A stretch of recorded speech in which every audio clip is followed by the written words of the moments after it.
Bonjour, je voudrais raconter dans cette vidéo la vie, mais aussi aborder l'œuvre de Saint Jean Chrysostome. Saint Jean Chrysostome, docteur de l'Église catholique et dans l'Église orthodoxe, parce que c'est un saint qui date de l'époque où les deux églises étaient une seule église, eh bien il est l'un des trois docteurs essentiels avec Saint Basile le Grand et Saint Grégoire de Nazianze. Pourquoi l'appelle-t-on Chrysostome ? Parce qu'en grec, ça veut dire la bouche d'or. Sa prédication, on l'a. On a des centaines de lettres, des centaines de notes de sermons, on a des commentaires de l'évangile, mais on n'a pas le ton avec lequel il le disait. Et ce ton, il était si fort, il émanait tant de ferveur que les gens en étaient bouleversés. Et en même temps, c'était d'une intelligence supérieure, ce qui nourrissait à la fois le cœur et l'intelligence des fidèles. Cependant, on pourrait se dire, ben oui, il était charismatique, il parlait bien, c'était un rhéteur, et c'est vrai, il avait suivi des cours de rhétorique dans son enfance. C'est ça qui fait un saint. Ça pourrait faire un docteur de l'Église, à la rigueur. Mais il est saint pour d'autres raisons, à savoir qu'il a connu un martyre non sanglant. Et je dirais que cette vidéo va permettre de comprendre un petit peu ce qu'il s'est passé en Orient. Parce que quand il naît, nous sommes exactement en 349 après Jésus-Christ. Donc l'Empire est d'abord dans un édit de tolérance au christianisme et bientôt il va devenir véritablement un empire chrétien. Ce sera d'ailleurs l'empereur Théodose le Grand, vers 380-81, qui fera de cet empire un empire officiellement catholique, au point que, à cette époque-là, comme Jean Chrysostome a 30 ans, il verra, je dirais, le triomphe de la foi chrétienne en acte, et c'est là qu'il commencera à établir sa prédication. En connaissant bien cette époque, eh bien je crois qu'on peut comprendre, et j'en parlerai à la fin de cette vidéo, pourquoi cet empire chrétien d'Orient a basculé un jour dans l'islam. Je veux dire qu'on voit dans l'attitude des évêques de cette époque-là, et ce que subira Saint Jean Chrysostome lui-même, mais aussi dans l'attitude des empereurs, on voit en germe ce qui amènera évidemment au surgissement de cette nouvelle religion qui refusera la complication et aussi le rapport douteux entre César et entre Dieu dans cette partie du christianisme.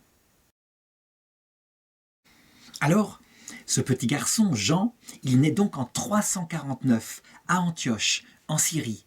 Et son père n'est pas d'une petite famille paysanne, c'est un officier, il s'appelle Secundus, il travaille donc au service de l'armée romaine, tandis que son épouse, qui s'appelle Antoussa, eh bien, est une femme profondément croyante, profondément chrétienne, et avec de très bonnes relations dans l'Empire. En fait, c'est une matrone romaine.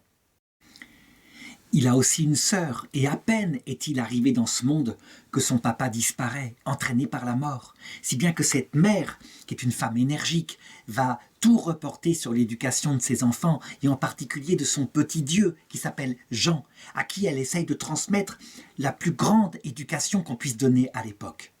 Donc il reçoit des bases élémentaires, il reçoit aussi des bases de rhétorique.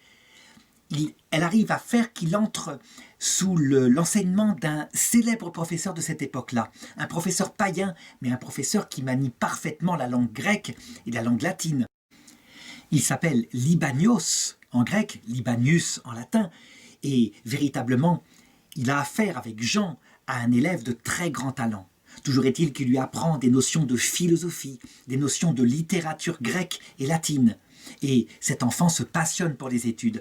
Il faut remarquer qu'il n'est pas baptisé alors que sa maman est chrétienne. Et souvent on s'est demandé, mais alors, est-ce qu'on baptisait les bébés à cette époque-là ou est-ce qu'on attendait l'âge adulte? En réalité, les choses ne sont pas encore bien établies. Il y a plusieurs pratiques qui se font. Par exemple, Constantin, un ancien empereur, avait attendu le dernier moment, l'heure de sa mort, pour être baptisé, parce que, avec ses grands péchés, il se disait, de cette façon-là, je suis sûr d'aller au paradis. On lui avait dit que le baptême effaçait tous les péchés. D'autres, au contraire, et dès le début de l'Église, sont baptisés tout bébé. On le voit dans les Actes des Apôtres. Il y a un enfant qui a été baptisé comme cela. Et puis, la plupart du temps, eh bien, on ne baptise pas bébé, on attend que l'adolescent fasse son choix. Et c'est ce qui est arrivé pour lui. Toujours est-il que, pour le moment, eh bien, son attitude est plutôt dubitative par rapport au christianisme, jusqu'à ce que, alors qu'il est étudiant, il fasse une rencontre décisive. C'est important, et pourtant ça vient tardivement, vers l'âge de 18-19 ans. En effet, il le reconnaît plus tard, par exemple, dans un écrit qui s'appelle Du sacerdoce. Il reconnaît que sa jeunesse n'a pas été une jeunesse parfaite, loin de là, et il regrette profondément les écarts de sa jeunesse, mais qui ne sont pas ce qu'on pense, qui sont principalement des écarts au point de vue de la goinfrerie, de la nourriture, mais aussi son amour immodéré de ces matières profanes que sont l'éloquence judiciaire, le fait de triompher intellectuellement lors de procès, parce qu'il devient très vite un jeune avocat brillant. Toujours est-il que vers cette période-là, il rencontre un évêque, et un évêque à cette époque-là, c'est pas forcément encore, comme on le pense, quelqu'un de grandiose. C'est l'équivalent peut-être d'un curé à notre époque dans certaines régions où le christianisme n'est pas encore bien implanté. Toujours est-il qu'il est marqué par lui et il se convertit. C'est une conversion profonde, brutale, et une conversion où il se met à l'école de cet évêque dont il reçoit un enseignement qui marque son intelligence. Il n'a donc pas de mépris par rapport à ce qu'il a reçu. Au contraire, il lui apprend des sciences ecclésiastiques. Il lui apprend par exemple à lire l'écriture, à lire non seulement avec de l'exégèse historique, mais à le lire aussi selon les sens profonds, les sens spirituels qui y sont cachés. Parce qu'il faut le savoir, même si l'Église sort de 3 siècles de difficultés où perpétuellement l'Empire romain va la persécuter, elle a déjà eu des intellectuels de très bon niveau. Je pense en particulier à Origène, qui n'a jamais été canonisé parce que, par ailleurs, il a défendu quelques graves erreurs concernant l'enfer, concernant la réincarnation. Mais c'était un exégète de très grand niveau, celui qui a développé le fait que l'Écriture contenait en elle cachés des sens allégoriques, que l'Esprit Saint avait mis et qu'il annonçait le Christ, la Vierge Marie, mais aussi le comportement moral qu'on doit avoir, et puis la vie éternelle. Et donc, il apprend à bonne école à lire ainsi l'Écriture, et ça va se traduire dans ce qui va apparaître plus tard son enseignement, un enseignement brillant. Toujours est-il qu'à cette période-là, pendant 3 ans, de ses 18 à 21 ans à peu près, eh bien, il fréquente le groupe de formation intellectuelle fondé par cet évêque. Et parmi les jeunes qui sont avec lui, beaucoup deviendront évêques. On peut dire que la moisson est abondante dans ce milieu intellectuel. L'un de ses maîtres à cette époque-là, il s'appelle Diodore de Tarse. C'est un célèbre exégète qui, lui, regarde plutôt le sens littéral de l'écriture, si bien qu'il gardera cet équilibre entre le sens du texte tel qu'il est donné au sens littéral et puis le sens caché, profond, qu'il aimera aussi développer. L'évêque Mélèze, quant à lui, eh bien, il a repéré ce jeune homme et donc il aimerait bien l'entraîner pour en faire un membre de son presbytérat, en faire un prêtre. Et donc il lui confère le lectorat, c'est-à-dire un ordre mineur qui lui permet de mettre un pas ainsi dans la carrière ecclésiastique. Manifestement, c'est pas ce qui lui plaît. Manifestement, cette façon, je dirais, de donner de son temps, de son agitation comme ça, l'intéresse moins que le Seigneur qu'il a découvert. Et donc, il est attiré par la vie monastique. Si bien qu'il s'en va, il quitte cet évêque et il se donne, à un moment donné, carrément à ce qu'on appelle la vie érémitique. Il faut savoir qu'à cette époque-là, quand on veut se consacrer dans l'absolu, comme c'est le cas de nombreux jeunes, au Seigneur, il n'y a plus tellement possibilité d'être martyr.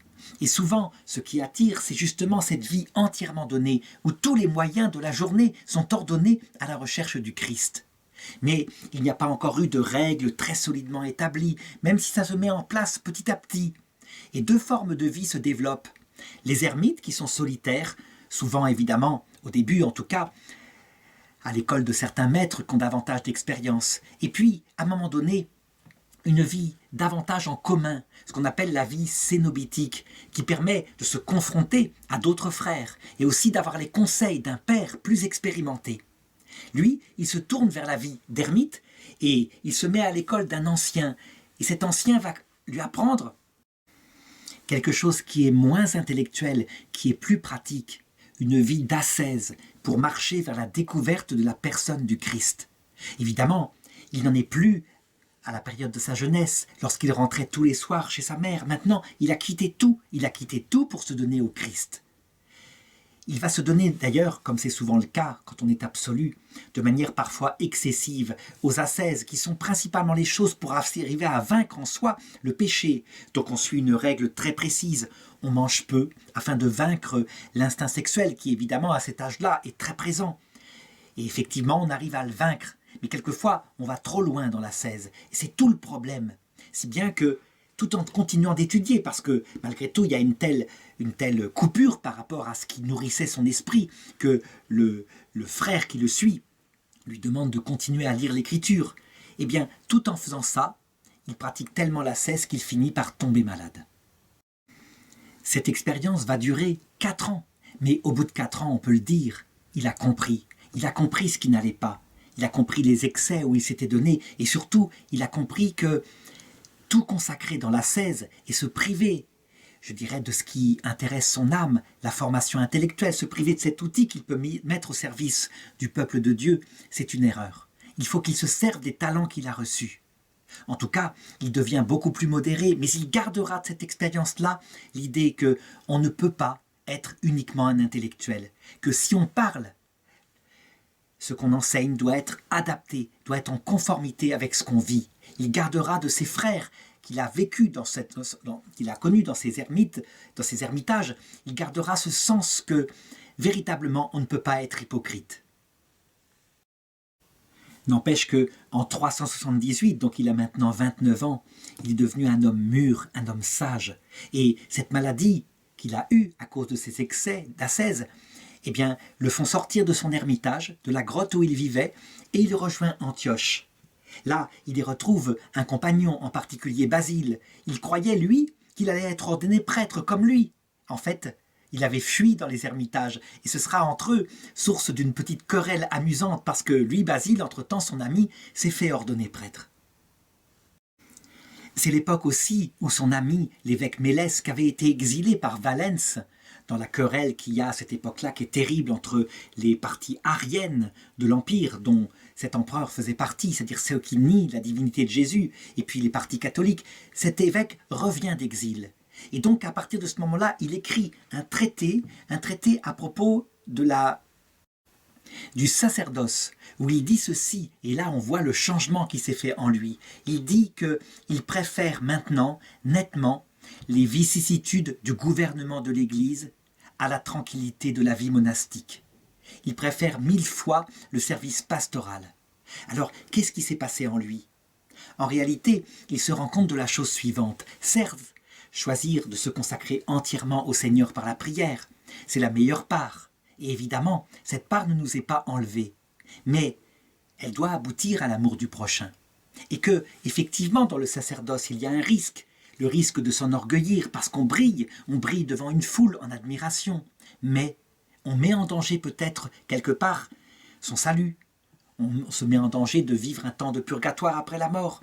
Il n'empêche qu'on donne aux pauvres, on donne au peuple de Dieu. Et donc que comme les deux commandements, l'amour de Dieu et l'amour du prochain sont unis, puisqu'il y a ce talent-là qui lui permet d'enseigner, alors il se consacre à lui. Sa vocation, manifestement maintenant, sera missionnaire.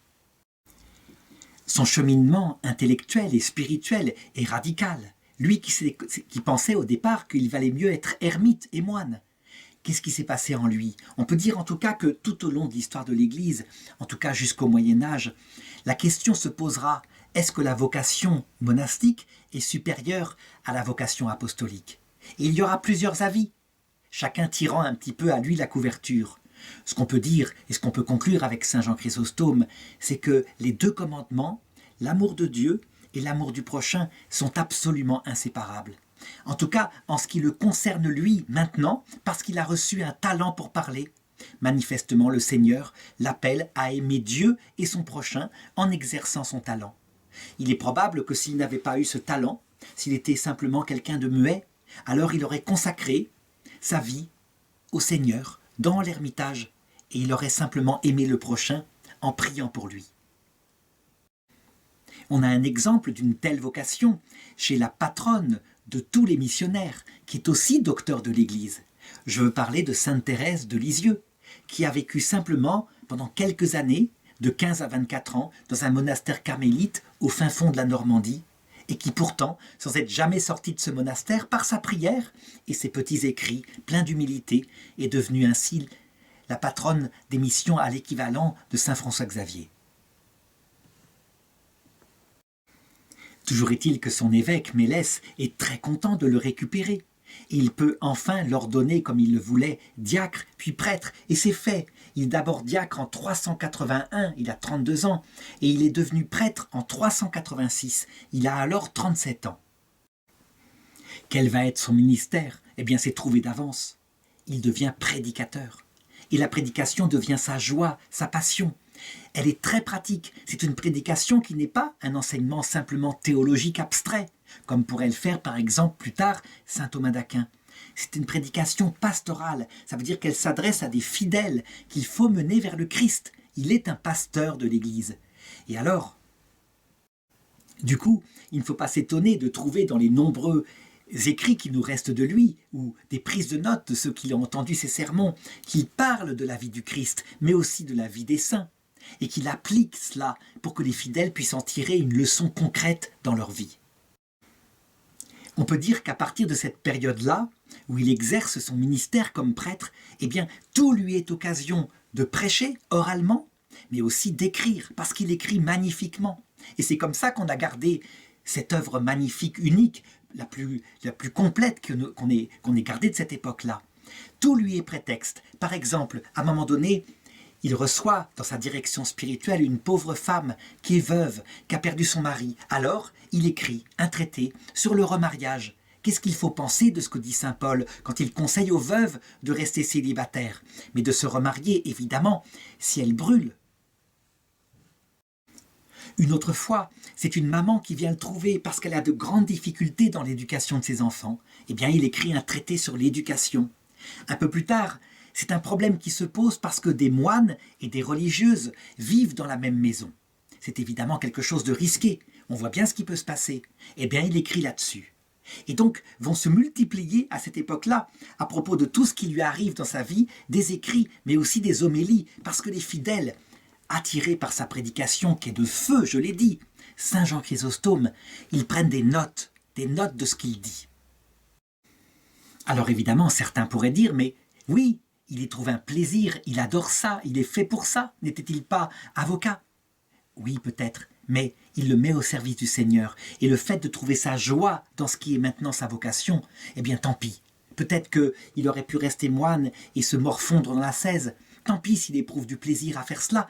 Tant pis pour son âme, et tant mieux pour l'âme des autres. D'ailleurs, il l'écrit, il le dit. La parole, voilà l'instrument du médecin des âmes. Elle remplace tout, régime, changement d'air, remède. C'est elle qui cautérise, c'est elle qui ampute, c'est elle qui manque, tout manque. Quand elle manque, tout manque. C'est elle qui relève l'âme battue, qui dégonfle la colère, qui retranche l'inutile, qui comble les vides, fait en un mot tout ce qui importe à la santé spirituelle. En réalité, il le dira plus tard, la parole, l'enseignement qu'il donne par sa parole, nourrit l'intelligence. Et l'intelligence, évidemment, a comme but de nourrir l'amour de Dieu et l'amour du prochain. Et l'amour de Dieu et du prochain, lorsqu'ils augmentent, ils augmentent aussi la connaissance de Dieu. Nous sommes des êtres faits dans ce qui est propre à l'être humain, de spirituel, c'est-à-dire d'intelligence et de volonté, et les deux s'équilibrent en lui. Et alors, ce qu'on repère aussi dans la façon dont il enseigne, c'est que ce n'est pas une eau tiédasse qu'il prêche, ce n'est pas une vérité mêlée de miséricorde qui fait que la vérité elle-même se teinte de mensonge et que la miséricorde elle-même se teinte d'erreur. Non, c'est la vérité plénière, il ne la cache pas. Le bien, c'est le bien, le mal, c'est le mal. Mais évidemment, il y mêle le feu de la miséricorde, il comprend la faiblesse des hommes, si bien qu'on y trouve vraiment l'absolu. Parce qu'il faut le savoir, ce qui caractérise le Christ, c'est effectivement l'union en lui de la vérité et de l'amour. Mais certains, du coup, les mêlent tellement qu'elles deviennent une boue fade. Une boue fade qui n'attire plus les fidèles, ce n'est absolument pas son cas.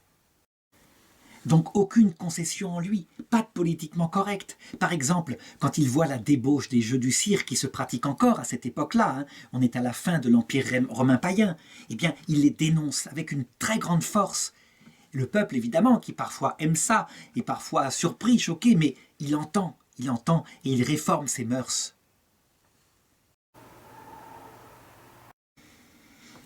Il est donc limpide avec lui-même. Sa parole correspond à sa propre vie, comme il le montrera tout à l'heure. Mais attention, quand on est comme ça, qu'on ne s'occupe pas du politiquement correct, eh bien, on s'attire des ennuis. Et ça va lui attirer plus tard d'énormes ennuis lorsqu'il va devenir patriarche de Constantinople.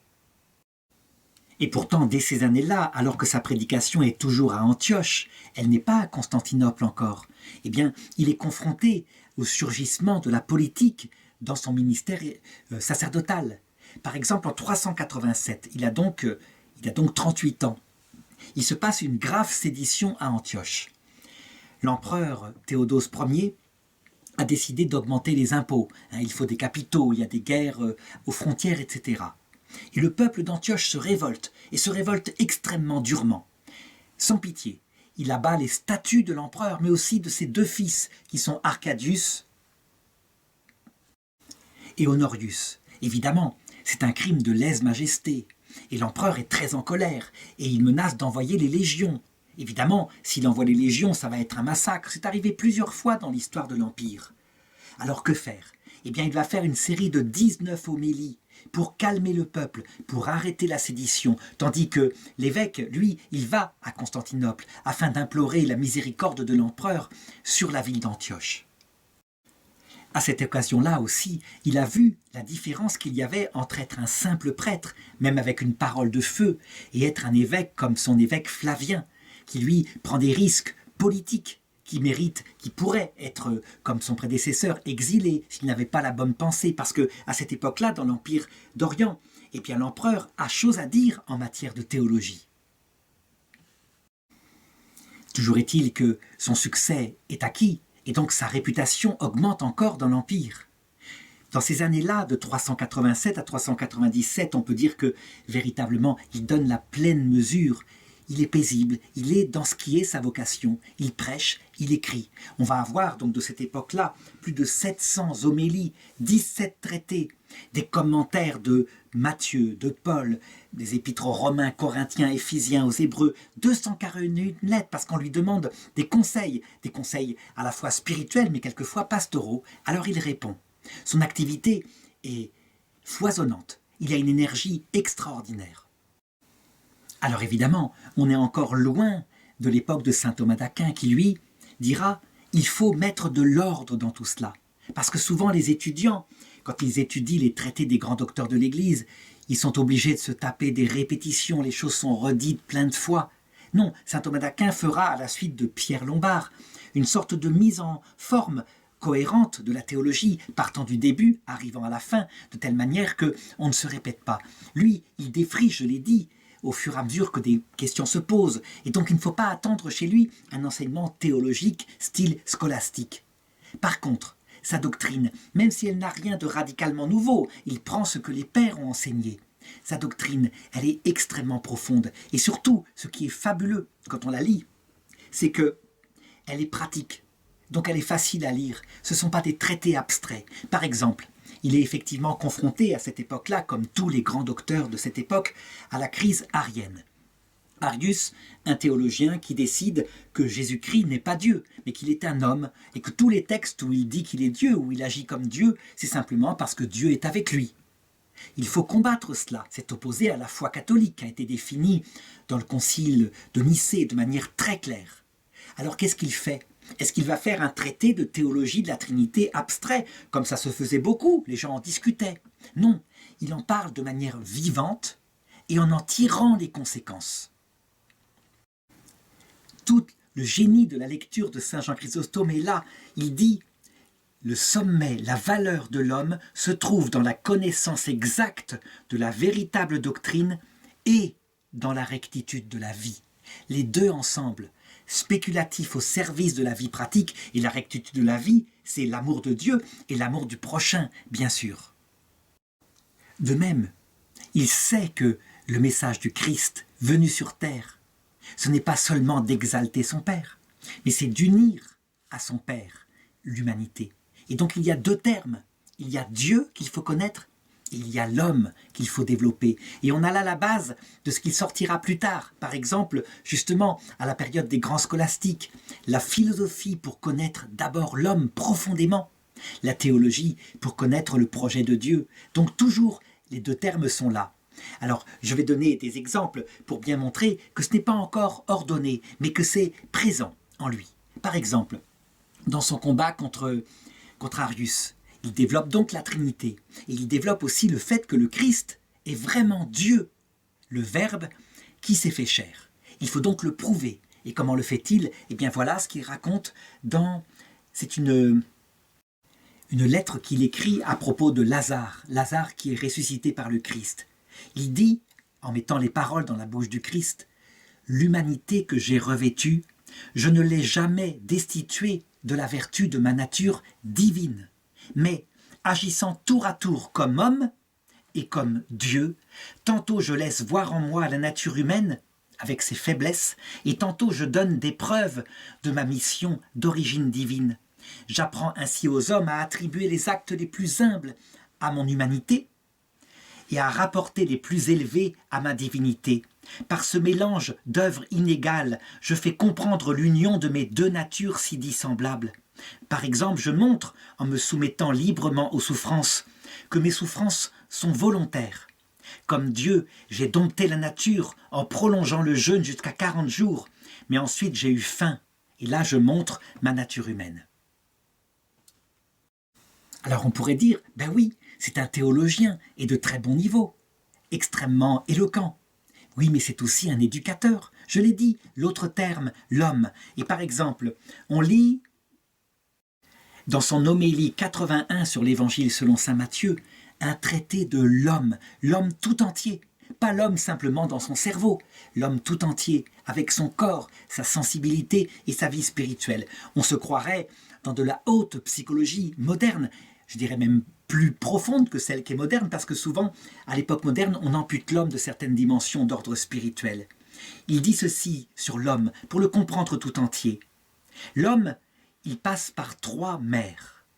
La première de ces mers, de cette première océan, c'est son enfance.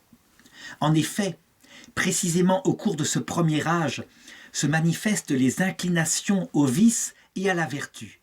C'est pourquoi la loi de Dieu doit être, dès le début, imprimée dans l'âme, comme sur une tablette de cire.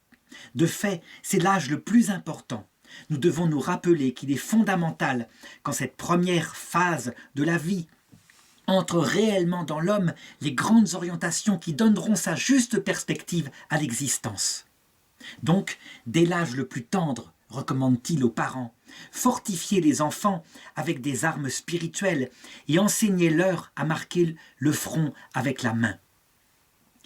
Deuxième étape de la vie, dit-il, viennent ensuite la mère de l'adolescence et de la jeunesse. À l'enfance suit l'adolescence où les vents soufflent avec violence, car en nous croît la concupiscence, donc la tentation de la chair, qu'en est la sexualité, etc. Il dit, là, il faut véritablement que le jeune, par sa liberté ainsi forgée, lutte contre ses vices pour les mettre fortement dans la soumission de son âme. Et enfin arrive la mère de l'âge adulte. À la jeunesse succède l'âge de la personne mûre où se présentent les engagements de la famille. Le temps est venu de chercher une femme. Le mariage, il est fondé sur la vertu de tempérance. C'est un riche tissu de relations entre des personnes. Les époux bien préparés barrent la route au divorce. Tout se déroule avec joie et l'on peut éduquer ensuite les enfants à la vertu. Lorsque naît le premier enfant, celui-ci est comme un pont. Les 3 deviennent une seule chair car l'enfant réunit les 2 parties. Donc évidemment, il faut se rendre compte de l'affluence qui vient pour entendre ces prédications, parce que les gens non seulement sont comme en feu à entendre sa parole de feu, mais en plus, ils comprennent. C'est simple, il y a des exemples concrets, ils l'appliquent dans leur famille, ils comprennent mieux ce qu'est Dieu, ils comprennent mieux ce qu'est l'homme, ils comprennent donc mieux ce qu'est l'alliance que Jésus-Christ a voulu entre Dieu et l'homme par la charité. La source de ces enseignements, elle est évidemment pendant la messe, il est prêtre, et donc il fait l'homélie. Et l'homélie, c'est ces homélies-là qu'on a en quantité, qui ont été conservées, tellement elles touchaient les gens. Et puis, d'autre part, quand il est chez lui, quand il est dans sa maison, alors il écrit, il met par écrit les choses de manière plus ordonnée. Il établit des traités. Pourquoi travaille-t-il avec une telle énergie au point que ses commentaires de l'écriture touchent à énormément de choses, les 58 psaumes, le prophète Isaïe, l'évangile de Matthieu, de Jean, les épîtres de Saint Paul, 32 homélies sur les Romains, etc. Pourquoi? Parce qu'il se dit « Je suis sur terre pour peu de temps. Le talent que j'ai reçu du Seigneur, je dois le mettre en pratique. Il me sera demandé compte si je n'ai pas mis en pratique le peu de temps qui m'a été donné. » Et effectivement, il mourra assez vite, il a une bonne intuition, il mourra vers 58 ans. Le commentaire de la parole de Dieu, c'est le sommet de la prédication, avec quelque chose qui est allié à ça, le commentaire de la vie des saints. Probablement parce qu'on a aussi là quelque chose de pratique, des images de Dieu données à travers ceux qui ont imité le Christ. Et puis à côté de ça, où c'est moins important, mais c'est très important pour les intellectuels, toute une série d'œuvres doctrinales, quand se posent des questions d'ordre théologique, par exemple des choses aussi diverses que des homélies sur l'incompréhensibilité de Dieu. Est-ce qu'on peut comprendre Dieu en cette terre? Est-ce qu'on pourra comprendre Dieu dans la vision béatifique? Est-ce qu'on pourra le comprendre tel que Dieu se comprend ou tel que nous le comprendrons? Autre question qui se pose justement par rapport à l'arianisme qui dit « Regardez ce texte où Jésus dit « Le Père est plus grand que moi ». Alors on a des homélies sur l'égalité en nature, en dignité, en puissance du Père et du Fils. Tout lui est prétexte à travailler et à donner puisqu'il en a le talent. Par exemple, puisqu'il y a des gens qui se préparent au baptême, alors il donne des séries de catéchèses baptismales avec un exposé depuis le début jusqu'à la fin de l'alpha qui est la Trinité, à la fin qui est la vision béatifique, il donne un exposé de la foi catholique. Une autre occasion se présente. Il entend parler d'un jeune qui s'appelle Théodore et qui voudrait arrêter la vie monastique. Alors, il lui écrit et il se pose des questions. Qu'est-ce qui est supérieur? La vie monastique?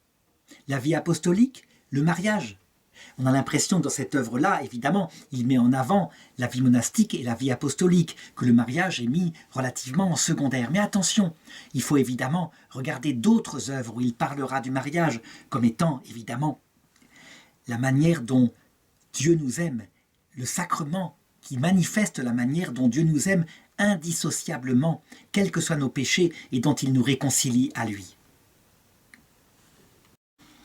Le fait qu'il défende la vie monastique alors qu'il l'a quittée lui-même montre que, en lui, ce qui est adapté à sa propre vocation, il a la vocation apostolique, ne l'empêche pas de comprendre la grandeur extraordinaire de la vie consacrée entièrement à Dieu dans la prière. Il est bien obligé, puisque le Seigneur dit de Marthe, elle a choisi la meilleure part, elle ne lui sera pas enlevée, alors que il dit ça de Marie, alors que de Marthe, il dit que t'importe, tu t'agites pour beaucoup de choses, une seule est essentielle, et c'est ce que fait Marie, qui écoute la parole de Dieu. Alors, pour donner une idée de l'intérêt qu'il y a à lire Saint Jean Chrysostome, qu'on trouve d'ailleurs sur Internet, édité dans les œuvres complètes, librement, axe d'accès, une édition, une traduction du 19e siècle. Il me suffit de donner quelques citations qui manifestent comment, si on comparait à saint Thomas d'Aquin, on pourrait dire, quelquefois, il faut un énorme cerveau pour comprendre, tellement c'est précis, c'est scientifique, c'est sans affect. C'est un théologien. On pourrait comparer à d'autres auteurs, comme par exemple saint Augustin, qui lui fait des traités théologiques, des séries de traités, au fur et à mesure que ça lui vient. En ce qui concerne Saint Jean Chrysostome, c'est la même chose, mais en plus pratique. Donc facile à lire, adapté à ceux qui ont le sens ou un besoin dans leur vie pratique. Donc par exemple, il dit « Si vous ne parvenez pas à trouver le Christ dans ce mendiant qui est à la porte de l'Église, alors vous ne le trouverez pas non plus dans le calice. » Voilà, une citation comme ça, qui tombe comme un feu. C'est une citation qui parle de l'unité entre les deux commandements, l'amour de Dieu et l'amour du prochain, qui pour le Christ ne font qu'un. Une autre citation, cette fois, qui est pratique et qui aurait pu servir tellement d'exemple à tous ces évêques d'Orient qui quelquefois se mettaient tellement en colère tout en défendant l'orthodoxie. Peu importe la justesse de vos paroles, Vous ruinez tout quand vous parlez avec colère. Et une citation dont je reparlerai tout à l'heure quand je verrai l'énorme apport qu'il a donné à l'Église quand il est devenu patriarche de Constantinople en ce qui concerne la doctrine sociale de l'Église. Il a donné vraiment un modèle de société chrétienne qui a été appliqué ensuite par les empereurs. L'amour du mari et de la femme est la force qui soude la société ensemble. C'est quelque chose de radicalement nouveau. Dans l'Empire romain, on disait plutôt, c'est les légions romaines qui soudent la société ensemble, en la défendant. Et le patriotisme, non, pour lui, c'est l'amour de l'homme et de la femme qui donne la famille. Et une autre citation pratique qui, à elle toute seule, répond ce qu'on pourrait appeler au capitalisme pur, ou alors à l'inverse, à son clone qui s'appelle le communisme et qui met en avant surtout la richesse comme étant ce qui est capable de donner l'épanouissement à l'homme. L'amour de l'argent est une chose terrible. Elle rend les yeux et les oreilles inopérants et l'homme devient pire qu'une bête sauvage. Quelle prophétie pour le XXe siècle.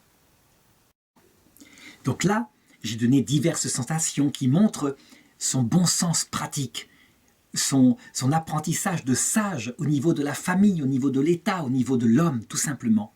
Mais il ne faut pas oublier ce que j'ai dit au début quand je parlais de la Trinité.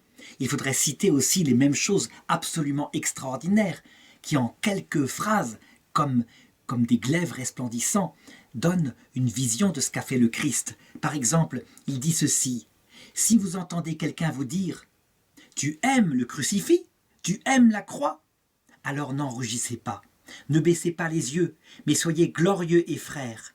Et recevez le reproche, l'œil serein et le front haut, car la croix est l'œuvre d'un ineffable amour pour nous, la preuve d'une immense tendresse.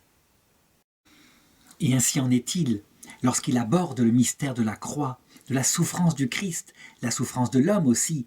Eh bien, sa théologie, elle coule de source, elle est simple, elle est parfaite, les gens comprennent. Par exemple, ce passage qui dit tout parce qu'il contemple d'abord le fait que celui qui est crucifié n'est pas un simple humain. Ce n'est pas du tout ce que dit Arius, c'est le créateur de l'univers, c'est le Dieu tout-puissant. Et il dit, pourquoi t'étonner?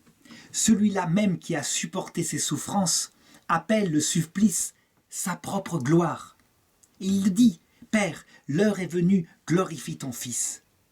Et le disciple qui a écrit cela disait, l'Esprit Saint n'avait pas encore été donné, puisque Jésus n'avait pas encore été glorifié, sous-entendu par la croix. Ce qu'il appelle gloire, c'est donc la croix.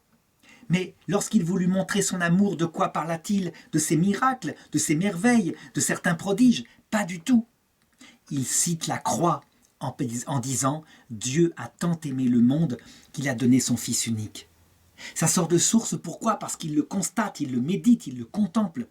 Évidemment, le Christ aurait pu parler de l'amour infini du Père. En ne le vivant pas sur la croix, les gens auraient pris ça comme un discours intellectuel, théorique. Mais là, il le voit dans la chair même de Dieu fait homme. Décidément, Dieu ne peut pas être autre chose qu'amour. Et à partir de cette contemplation qui regarde le mystère du Christ, eh bien, il peut, comme prêtre, parler de l'Eucharistie, le pain qui nous est donné en cette terre, le pain des pauvres. Et il en parle avec des accents qui sont extrêmement concrets, très pratiques. Par exemple, qu'on se souvienne de sa comparaison, la comparaison absolument extraordinaire et unique qu'il fait entre le don du corps des époux, dans l'acte du mariage, et le don du corps du Christ, pour dire la chose suivante, qui replace exactement à sa juste place l'Eucharistie. Il dit ceci, « Quelle est la chose qui donne sa valeur à l'acte conjugal des époux, qui fait que leur acte conjugal construit leur couple et est source d'une vie qui est accueillie? N'est-ce pas l'amour qui les unit? N'est-ce pas l'amour qui doit précéder le don de leur corps, le don mutuel de leur corps?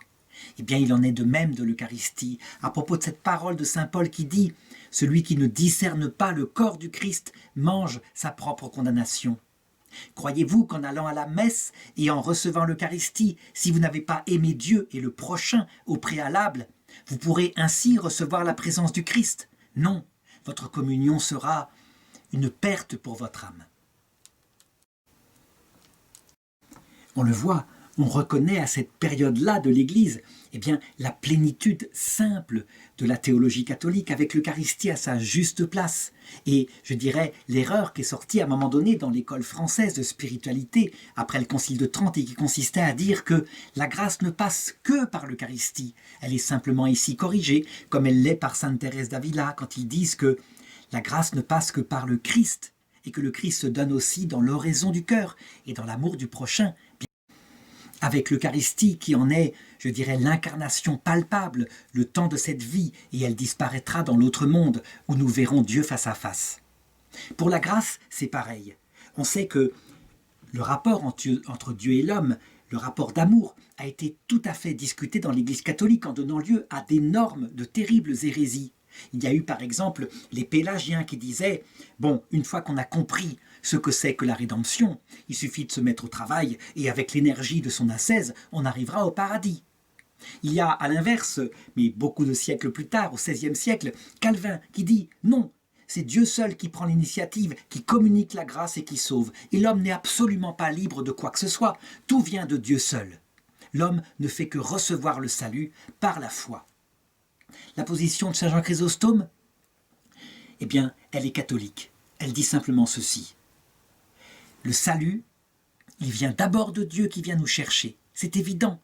Qui pourrait connaître Dieu et le mystère de sa Trinité s'il ne le lui révèle? Mais, une fois que Dieu est venu, qu'il s'est révélé, qu'il a donné son Saint-Esprit, l'homme reçoit une grâce. Et cette grâce, est-ce qu'elle le sauvera sans qu'il y aille participer? Bien sûr que non. C'est dans une alliance qu'il le veut, et donc il le veut adulte, répondant, s'appuyant sur la grâce à cet amour par un amour réciproque. Alors évidemment, sur ces sujets qui sont complexes, mais qui deviennent tellement simples quand on les compare avec ce qui se passe dans le mariage, eh bien, parfois, comme saint Augustin, il est imprécis. On pourrait trouver certaines propositions qui semblent indiquer que, une fois que la grâce est donnée, l'homme n'en a plus besoin et qu'il peut agir seul, donc une sorte de semi-pélagianisme. En réalité, non, je dirais, l'Église, après, a précisé les choses, mais c'est véritablement une alliance fondée sur la grâce de Dieu qui est donnée et qui permet à l'homme, je dirais, parce qu'il a cette grâce, d'agir surnaturellement. C'est ça la doctrine de saint Jean Chrysostome. Par exemple, lorsqu'il dit « Dieu ne prévient pas nos volontés par ses dons, mais lorsque nous avons commencé, lorsque nous avons fourni le vouloir, alors lui-même nous présente plusieurs occasions de salut. » On pourrait dire, là, il y a quelque chose d'un peu pélagien, à savoir que on va faire l'effort vers Dieu, et alors Dieu, eh bien, il va nous donner sa grâce.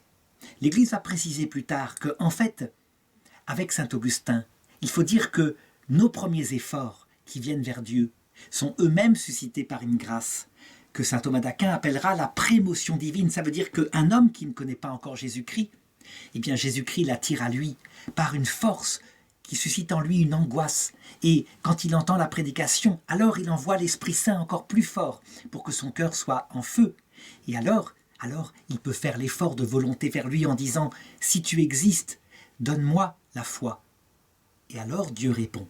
Mais évidemment, les deux se mêlent ensemble dans une harmonie réciproque qui petit à petit aboutit au salut. Alors je pourrais multiplier les citations, les exemples, mais c'est immense, son œuvre est gigantesque.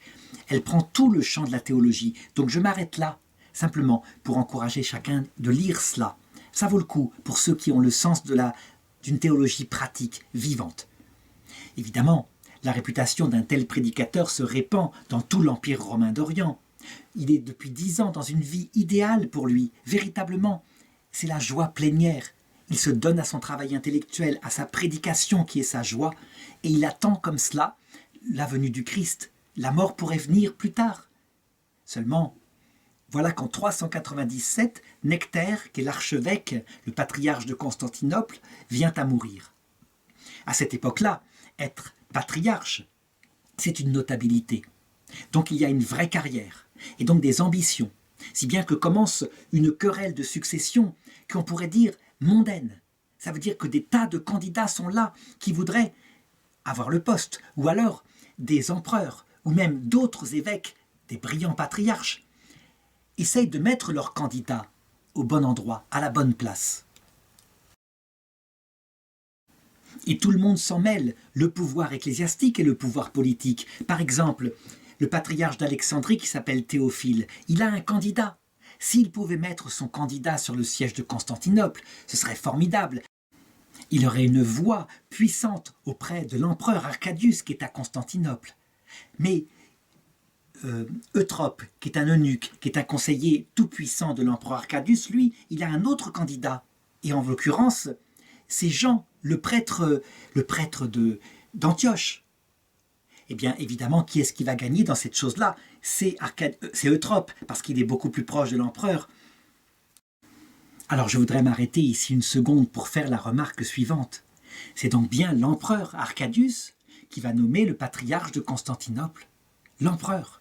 Ce n'est pas le pape de Rome, ce ne sont pas les évêques qui se réunissent en une sorte de conclave pour l'Orient. Non, c'est l'empereur. Et c'est toute la difficulté. Ce rapport s'appelle le césaropapisme. Ça veut dire que la question est, qui a le pouvoir? Est-ce que c'est l'empereur qui nomme les évêques, comme ça s'est fait toujours dans l'Empire romain? Le pontifex maximus était l'empereur, qui nommait les prêtres des grands temples. Ou est-ce que ce sont les évêques? Est-ce qu'il faut une distinction entre la politique d'un côté, César, et de l'autre côté, la religion?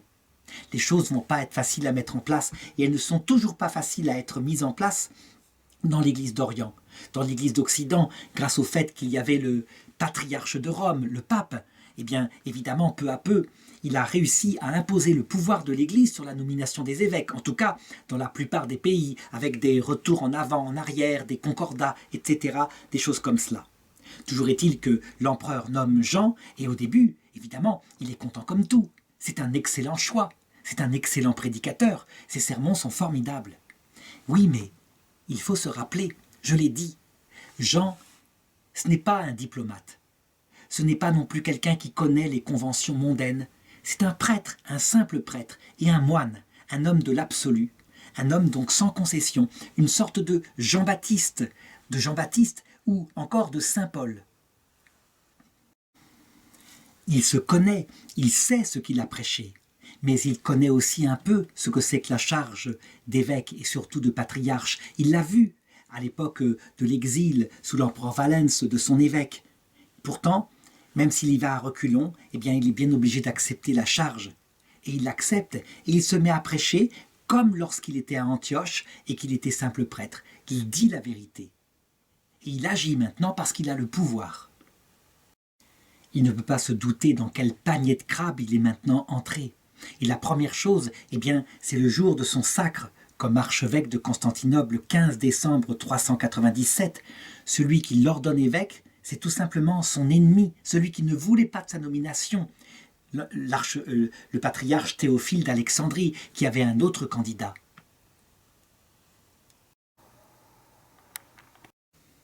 D'autre part, lorsqu'il arrive dans la ville de Constantinople, qui est la capitale, là où affluent toutes les richesses de l'Empire d'Orient, il y constate une dépravation des mœurs, mais pas seulement des mœurs des grands.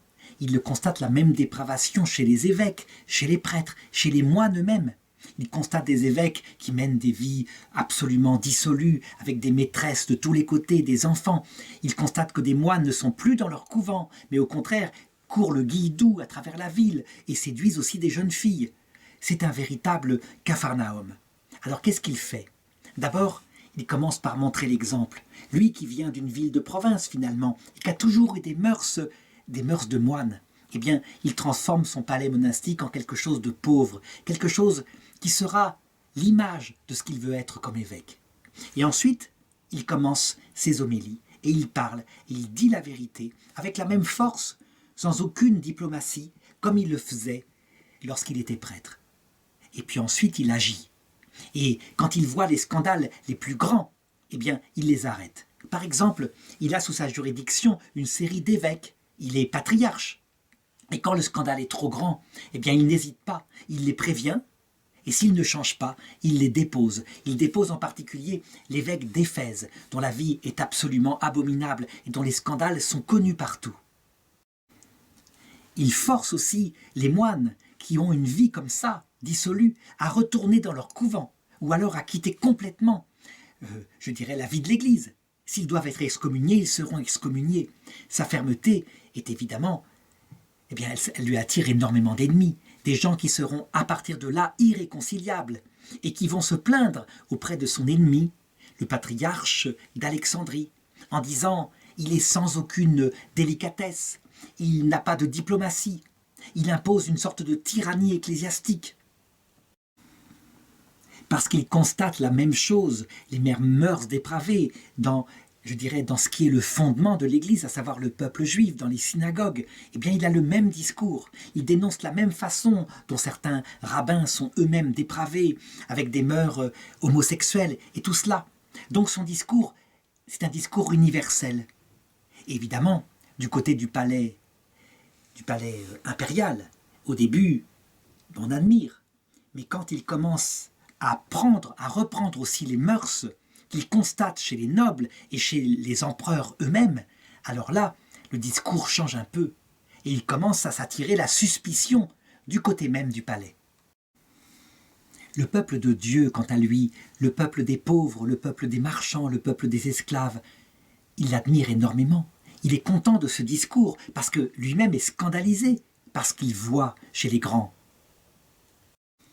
D'autant plus que le peuple voit qu'il se sert des richesses de l'archevêché pour recréer des institutions caritatives, pour aider les pauvres. Il encourage la famille, il aide les veuves. Bref, il s'attire la bienveillance du peuple. Mais il s'attire parallèlement la jalousie des puissants qui voient l'amour qu'a le peuple pour lui et qui, quelque part, le traitera de démagogue. L'Église catholique et l'Église orthodoxe se penchera plus tard sur son épiscopat et regardera un petit peu ce qu'il a eu comme qualité et qui certes sont brillantes et ce qu'il a eu comme défaut. Comme qualité essentielle, eh bien, c'est sa prédication qui là, prend toute sa flamme. Autre qualité, son sens pastoral du peuple de Dieu. Pour lui, un pauvre, un riche, devant Dieu, c'est la même chose. Et puis, elle sera obligée de constater ce qui est de l'ordre du défaut, probablement. Ça veut dire son manque, on pourrait dire de mondanité, mais dans le sens non pas négatif du terme, une capacité à ne pas humilier les grands, parce que les grands sont capables, évidemment, de faire des ennuis profondément au peuple de Dieu lorsqu'ils se mettent en colère. Par exemple, ce n'est pas du tout son style que d'aller prendre des repas mondains, par exemple à la cour de l'empereur, ne serait-ce que pour mettre un minimum d'huile dans les rouages ou un petit peu de flatterie. Pas du tout. Il préfère prendre ses repas seul, avec une lecture, afin de se consacrer à Dieu. La jeune impératrice qui s'appelle Eudoxie, qui est une femme, à la fois superstitieuse, profondément croyante, eh bien, au début, elle l'apprécie beaucoup. Par exemple, lorsqu'il fait rapatrier les reliques de Saint Phocas dans la ville de Constantinople, eh bien, elle demande et elle obtient la possibilité elle-même de porter les reliques, de les porter solennellement dans l'église. Et ça, il lui sera reconnaissant dans un sermon qu'on a. Cependant, il faut le reconnaître et l'expérience le montre, il ne faut pas se faire d'ennemis de personnes qui ainsi peuvent nuire plus tard au peuple de Dieu. Et lui, eh bien, il n'est pas un homme, un demi-homme pour faire autrement que de dire la vérité. Par exemple, à un moment donné, un conflit se passe au palais. Je l'avais dit, le chambellan, l'eunuque Eutrope, avait favorisé sa nomination. Seulement maintenant, il déplaît à l'empereur. Et qu'est-ce que fait cet eunuque ? Eh bien, sa vie étant en danger, il court se réfugier à un endroit où il sera protégé, dans la cathédrale. Et effectivement, l'archevêque prend parti pour lui, va auprès de l'empereur pour plaider son sort et en tout cas qu'il soit protégé. Comme il n'a pas d'entre-gens, qu'il n'a pas pris de contact avant, évidemment, son ambassade n'est pas forcément bien reçue. Toujours est-il que, à cause d'une faute, ou peut-être parce qu'il a déplu, Eutrope sera finalement capturé par les soldats de l'empereur et il sera décapité. À la cour impériale, on regarde de plus en plus avec méfiance cet évêque un peu trop brut de décoffrage, un peu trop carré. Et à un moment donné, quand l'impératrice Eudoxie apparemment se rend coupable d'une forfaiture, à savoir qu'elle accapare une somme appartenant à la veuve Callitrope et au bien d'une autre veuve, eh bien lui, carrément, il en parle au cours d'une homélie, et il paraît qu'il aurait même comparé cette impératrice à la reine Jézabel. Effectivement, quelque chose d'analogue. Elle s'était emparée du domaine de quelqu'un une histoire comme ça, semblable. Évidemment, une femme ainsi humiliée, blessée, ne pardonne pas et elle entre maintenant dans une haine radicale contre cet empêcheur de tourner en rond, cet archevêque. Du coup, à partir de maintenant, et malgré sa grande autorité de par sa parole de feu, eh bien, on peut dire que les ennemis, ils reviennent à la charge et ils entendent maintenant, ils ont l'oreille de l'empereur et de l'impératrice. Par exemple, il a fait déposer 401 prêtres qui avaient été nommés à des cures et qui étaient manifestement de très mauvais prêtres et de très mauvais évêques. Eh bien, on se plaint auprès de l'empereur. Et puis va arriver une histoire à laquelle il se mêle, et que peut-être justement il n'avait pas la capacité diplomatique de se mêler. Le patriarche Théophile d'Alexandrie, donc je l'ai dit, son ennemi, eh bien, était en conflit avec une série de moines égyptiens qu'il avait excommuniés. Nous sommes en 401, il a donc 52 ans. Les moines fuient l'Égypte, ils sont 50, ils se réfugient à Constantinople, et là, l'archevêque les accueille. Il veut bien écouter leurs doléances, et il les protège, il les nourrit, mais il ne prend pas parti pour eux. Simplement, eux reçoivent audience auprès de l'empereur et portent plainte en disant que l'évêque Théophile d'Alexandrie est un tyran qui les persécute. Ils ne peuvent pas vivre normalement leur vie, je dirais leur vie monastique. La réalité est que c'est beaucoup plus complexe que ça. Du côté d'Alexandrie, on accuse ces moines d'une hérésie particulière, à savoir de suivre Origène dans ce qui a fait qu'il n'a jamais été canonisé, je l'ai dit, sa croyance en la fin de l'enfer aussi. Toujours est-il qu'Arcadius, devant une affaire tellement complexe, décide de réunir une sorte de synode pastoral pour juger de l'action de l'archevêque, du patriarche d'Alexandrie. Et donc il accepte, il vient, il se dirige vers Constantinople, précédé par plusieurs évêques. Arrivé là-bas, évidemment, il apprend à quel point Jean est détesté à la cour. Alors, ce procès, cette sorte de procès qui est présidé par Jean Chrysostome, eh bien, le patriarche Théophile réunit contre lui toutes les rancunes, tout ce qu'il a fait, comme déposer, je l'ai dit, des moines ici ou là. Si bien que peu à peu, ce procès se transforme en un procès du juge, et non plus un procès de Théophile.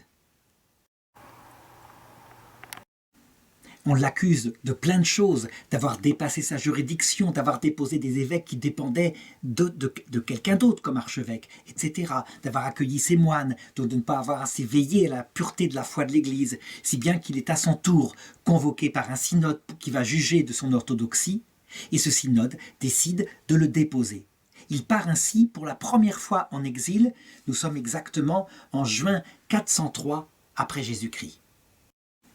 On est vraiment là devant un procès qui correspond à ce qui se faisait peut-être chez les païens. Ça veut dire qu'on l'accuse de plein de choses, être violent, injuste, voleur, sacrilège, origéniste, donc de l'hérésie d'Origène, impie, et même d'avoir commis des crimes de lèse-majesté, donc de manque de respect à l'empereur. Donc toutes sortes d'accusations comme ça construites. Et évidemment, l'empereur ne retient pas cette dernière accusation qui est manifestement injuste. L'annonce de la déposition de leur évêque à Constantinople fut un peu une sorte de tremblement de terre. Les gens étaient furieux, ils prenaient parti pour leur archevêque qu'ils aimaient de tout leur cœur.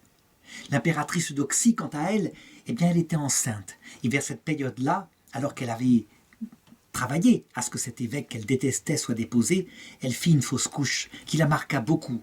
Et donc elle se rendit compte que peut-être elle était allée trop loin, si bien qu'elle intercéda auprès de son mari afin qu'il soit rappelé de son exil. Le patriarche d'Alexandrie, Théophile, quant à lui, eh bien, il se réconcilia avec ses 50 moines, soi-disant origénistes, comme quoi, quelquefois, eh bien, des affaires humaines comme ça peuvent se régler. Alors, évidemment, Jean Chrysostome retrouve un peu la paix intérieure, mais évidemment, il le sait maintenant. Des lions sont là qui guettent, prêts à bondir de nouveau sur lui, au moins à la moindre incartade. Alors il reprend ses prédications, et on peut dire que cette période-là, qui va durer malheureusement très peu de temps, eh bien, elle va être féconde, et en particulier pour la suite de l'Empire, à travers une série de prédications où on peut dire qu'il établit les bases de ce qu'on appellera plus tard la doctrine sociale de l'Église. Il faut savoir en effet que à cette période-là, l'Empire est chrétien depuis peu de temps. Il y a encore des classes sociales très différenciées dans l'Empire, avec des esclaves, qui sont un petit peu des sous-hommes quelque part. Et puis, il y a les hommes libres. Eh bien lui, il tire les conséquences pratiques, c'est sa grâce, je l'ai dit, il n'est pas qu'un théoricien spéculatif du message du Christ. Puisque le Christ, il a deux thèmes dans sa prédication, la gloire de Dieu et l'amour du prochain, puisque le sacrement de l'autel doit être en lien absolument avec le sacrement du frère, ça veut dire l'amour du prochain. Eh bien, il faut en tirer les conséquences. Qu'est-ce que doit être une société chrétienne qu'il va bien falloir construire maintenant, puisque l'Empire est devenu chrétien? Pour lui, l'ordre social ne peut plus être comme jadis dans l'Empire païen, fondé sur la cité. La cité, ça veut dire, je dirais, le service de la gloire de la nation, de ses conquêtes extérieures, etc. Il y a quelque chose de plus fondamental qu'il faut considérer. Et cette chose fondamentale, c'est la personne humaine. Et la personne humaine qui s'établit dans l'amour entre l'homme et la femme, dans la famille. La famille, c'est la structure fondamentale de la société. On peut dire qu'il rejoint par là des notions qui ont été découvertes jadis, en philosophie politique par exemple par Aristote. Mais lui, il l'établit dans une perspective chrétienne. Il le dit, un empire devenu chrétien, eh bien, est obligé de considérer autrement la cité. Ça ne peut plus être une cité où il y a des classes sociales aussi différenciées que jadis, puisque tout homme, le Christ est mort pour lui. Et il le dit, il faut donner une âme et un visage chrétien à la ville. En d'autres termes, il faut non seulement faire l'aumône, mais il faut plus que cela. Il faut aider les pauvres autrement que ponctuellement. Il est nécessaire de créer une nouvelle structure, un nouveau modèle de société, un modèle fondé sur l'évangile de Jésus-Christ. Alors évidemment, il faut considérer comment un discours comme ça peut être reçu à son époque. C'est quelque chose qui est comparable que si au XVIe siècle on prêchait que l'esclave des colonies est un homme et qu'il a le même droit, le droit égaux à ceux des citoyens qui sont d'origine européenne. Eh bien, son discours ne va pas porter des fruits tout de suite, mais il va semer une graine qui petit à petit aboutira à une société profondément égalitaire. Il fixe cela par rapport au ciel. Il le dit, au ciel, où est notre patrie, il n'y aura plus de différence entre hommes et femmes, entre esclaves et hommes libres.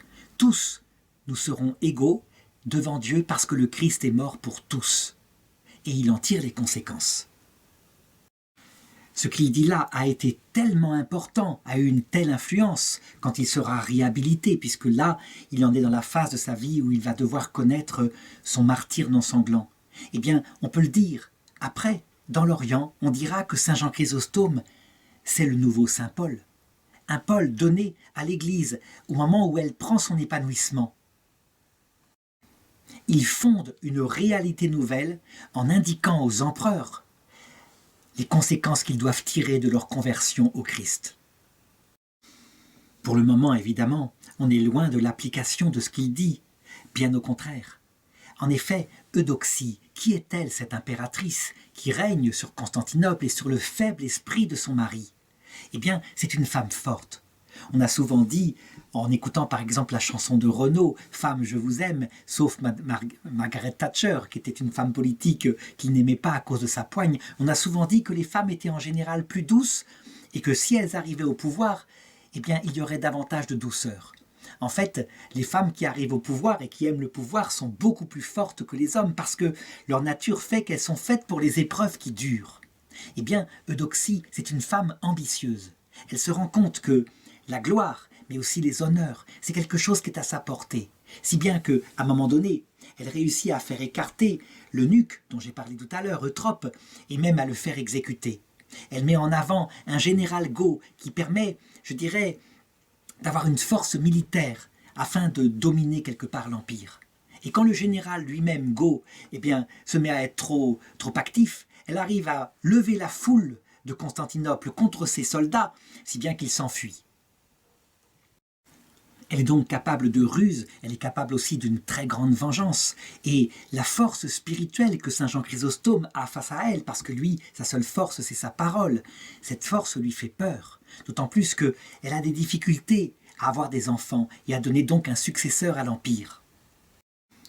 Elle aimerait beaucoup s'en débarrasser, et s'il pouvait lui arriver un accident fâcheux, par exemple une rixe populaire qui fasse qu'il meure, ça serait vraiment l'idéal. Le problème, c'est que le peuple l'aime beaucoup. Donc, comment faire? Elle arrive à le faire déposer. Et puis, à un moment donné, il semble y avoir comme une vengeance du ciel, parce qu'elle perd un enfant dont elle est enceinte. Alors elle le fait ramener. Elle a peur, elle est superstitieuse quelque part aussi. On est vraiment ici dans des relations qui ressemblent effectivement à ce qu'avait connu le prophète Élie avec la reine d'Israël, Jézabel. Toujours est-il que finalement, donc, il revient, et Eudoxie, qui rêve de gloire, à un moment donné, réussit à obtenir qu'une statue d'elle en argent soit inaugurée à Constantinople. Elle a ainsi une place à peu près à équivalence avec son faible mari, l'empereur. La foule, évidemment, se réjouit de ça, on danse, on fait libation, et il y a aussi, je dirais, des retours du paganisme et des mœurs licencieuses à l'occasion de cette fête. Eh bien, Saint Jean Chrysostome, au lieu d'être diplomate, de laisser passer les choses, il fait un grand discours dans la cathédrale où il se plaint de cela, il se plaint de ce luxe, mais aussi cette luxure qui s'étale partout dans la ville, et il menace du châtiment de Dieu si on ne se reprend pas. Les propos de Saint Jean Chrysostome sont bien sûr rapportés au palais impérial, et Eudoxie, elle lit chaque mot, elle cherche les allusions qui sont sous-jacentes, et elle y lit véritablement des allusions, des critiques par rapport à son propre genre de vie. Elle est donc furieuse. Elle réclame de nouveau que Jean Chrysostome soit exilé, soit chassé de Constantinople, ça ne peut pas durer. Saint Jean Chrysostome, qui apprend ça, au lieu de se faire petit, de laisser les choses être oubliées, eh bien il se montre très peu diplomate, parce que son pouvoir, évidemment, c'est le peuple. Et donc il fait un sermon devant le peuple qui va, on peut dire, marquer sa fin. Il fait un sermon où il se compare, quelque part, à Jean-Baptiste, et il porte le même prénom. Il dit, elle recommence l'Hérodiade, et elle danse pour réclamer quoi? La tête sur un plateau d'argent de Jean. Et est-ce qu'elle continuera ainsi à bafouer le nom du Seigneur? On peut dire que devant une telle humiliation et quelque chose qui ressemble à un crime de lèse-majesté, même si elle n'est qu'impératrice, eh bien, elle va user de tout son pouvoir pour obtenir de nouveau l'exil de Saint Jean Chrysostome. Donc elle réunit au palais impérial les évêques qui sont ennemis de Saint Jean Chrysostome, et eux lui signalent qu'il a été condamné par un synode, qu'il a été déposé, qu'il a retrouvé sa place, mais qu'il n'a pas été réhabilité, et donc qu'il est possible de l'exiler de nouveau. L'empereur Arcadius, quant à lui, il a beau être faible, il sait que ça vient de la fureur de sa femme, qui a été humiliée, et donc il voudrait d'abord recevoir Jean et l'entendre prendre sa défense. Elle va s'arranger pour que cette rencontre ne puisse avoir lieu, et lui, il finit par céder, et c'est ainsi que pour la deuxième fois, il est exilé. Il doit partir sur le champ à Cucusus, qui est en Arménie. Il est remplacé très vite par un vieillard qui s'appelle donc Arsas, qui meurt très vite et auquel succède très vite Atticus, qui est un ennemi personnel de Saint Jean Chrysostome. Ces événements douloureux que je suis en train de raconter s'achèvent durant la nuit pascale de l'année 404, il a donc maintenant 55 ans, et il a réuni 3000 personnes qu'il doit baptiser ce jour-là. Sur l'ordre de Doxie, l'armée romaine intervient. Les gens essayent de défendre leur archevêque, du sang est versé, parce qu'il n'y a pas comme maintenant, évidemment, des matraques, on se sert de glaive. Et donc, son départ en exil, qui va être définitif, se fait dans une grande douleur, avec du sang qui est versé, et l'eau du baptême, qui devait servir pour ces gens, qui est teintée de sang. Que peut faire le patriarche de Constantinople dans cet exil? Pas grand-chose. Il n'a plus qu'une chose, qu'un seul appel, qui est supérieur à l'empereur. Eh bien, c'est le pape de Rome, et il va lui écrire. Le pape s'appelle à cette époque-là Innocent Ier. Il envoie une lettre avec des députés pour signifier à quel point il subit une injustice. Il faut le reconnaître. Jamais l'Église d'Occident, de la partie occidentale, eh bien, ne l'abandonnera, ne déposera, n'acceptera la déposition de Saint Jean Chrysostome. Mais le pape est loin, et puis sa juridiction sur l'Église universelle, c'est pas quelque chose d'acquis. Beaucoup d'archevêques et de patriarches de cette époque-là considèrent qu'il est le successeur de Pierre, mais d'autres s'y opposent. Il en verra bien, il essaiera d'envoyer une délégation de l'Église latine pour pouvoir discuter avec l'Église grecque. Mais entre-temps, eh bien c'est trop tard, on peut le dire. Quant à Eudoxie, elle qui avait été si superstitieuse, qui avait déjà perdu un enfant dans une première fausse couche, eh bien, en octobre de la même année, elle fera une seconde fausse couche qui l'emportera.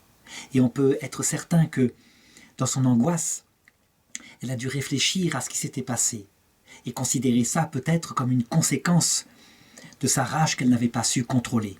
C'était une très jeune femme et il faut beaucoup prier pour elle. En ce qui concerne Saint Jean Chrysostome, lui aussi maintenant devait être confronté à la croix. Et il va devoir méditer aussi ce qu'il va vivre maintenant et qui arrive souvent lorsqu'on a été un grand prédicateur. Il arrive un moment où on doit vivre une sorte de croix finale pour se préparer à l'autre monde. Il va d'ailleurs y réfléchir et le comprendre. En effet, son exil se passe mal, il est entouré de soldats qui se moquent de lui, on le coupe de ses fidèles qui pourraient le consoler. Et donc, dans l'épuisement du voyage, véritablement, il vit des épreuves intérieures. Il souffre non seulement intérieurement, par le fait que Dieu semble s'être comme retiré de lui, mais il souffre aussi extérieurement, parce que la maladie va commencer à l'atteindre. Alors il réfléchit sur ce qu'il appelle le dessein indicible et incompréhensible de Dieu. C'est à cette période-là qu'il réfléchira au mystère de l'humilité, en regardant un petit peu ce qui a été sa joie et sa carrière et qui forcément a suscité en lui une grande fierté.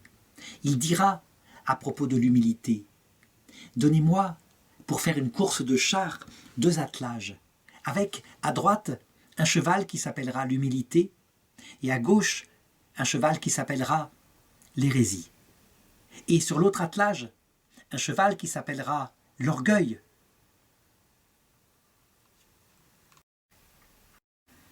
Et comme compagnon à sa droite, un cheval qui s'appellera l'orthodoxie, la vraie foi, qui est prêchée comme il le faut, comme le demande l'Église. De quel attelage vous verrez gagner la course ? Eh bien, vous verrez gagner la course, l'attelage de l'humilité, pas à cause de la force du minable cheval hérésie, mais à cause de la force et de la puissance de l'humilité. Eh bien, en disant cela, il regardait sa propre vie, et finalement l'apprentissage pour le sauver de sa propre fierté, le moyen qu'utilisait Dieu maintenant. Il le disait lorsqu'on lui parlait de ses malheurs, telle est notre certitude, même si nous ne pouvons déchiffrer les détails de l'histoire personnelle, soit de l'histoire du monde.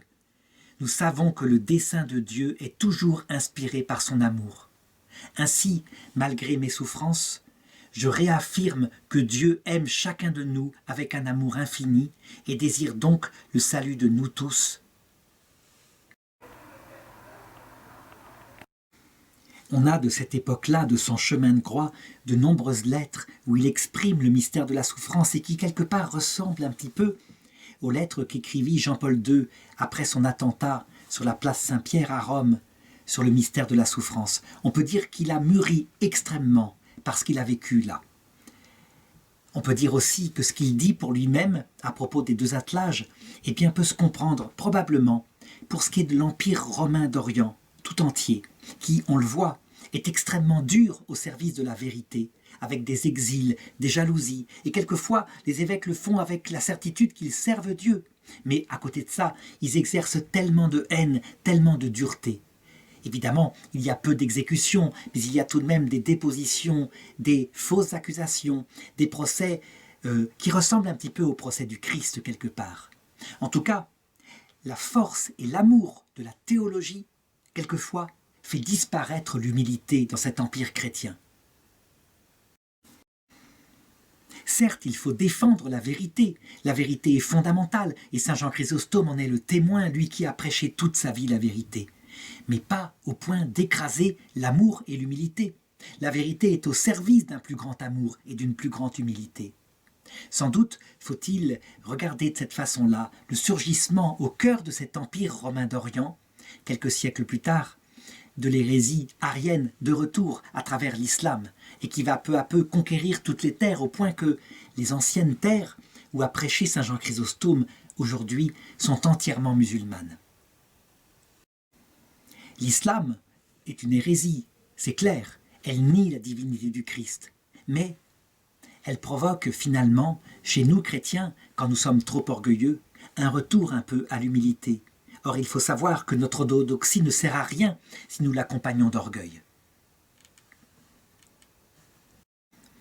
Lorsque les ennemis de Saint Jean Chrysostome apprennent qu'il a eu tout de même certaines visites par des évêques qui font partie de son clan, disent-ils, et alors ils demandent à l'empereur de l'exiler encore plus loin, donc de le repousser dans des régions reculées de l'Empire afin qu'il soit complètement isolé, et ils l'obtiennent.